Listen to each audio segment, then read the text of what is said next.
Hi, I'm Margaret, and today I'm making a bundt cake.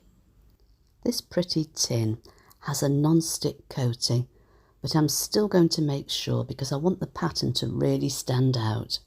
So I'm going to butter it and flour it, so it definitely won't stick.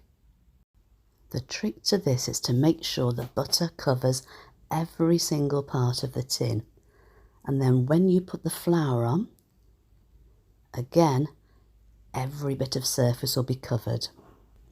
Now this tin is 22 centimetres wide and 11 centimetres deep. This is perfect for 2 quantities of my lemon drizzle cake. I'll put the recipe link on the screen about here, and then I'll also put it in the description below. I'm putting this in spoonfuls to make sure it gets into every corner of the tin. I'm giving it a good push down and a smooth over the top, and then into the oven with it.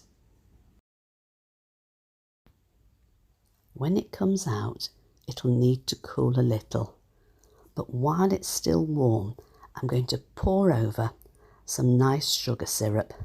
That's just lemon juice and sugar that's been heated in a pan.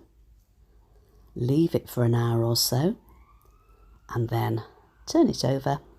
You can see the glisten on the top where the sugar syrup's gone right through. This is going to be lovely and moist. I'm using melted white chocolate today to decorate the top. I thought it might look quite nice drizzled down the side. It doesn't run very well.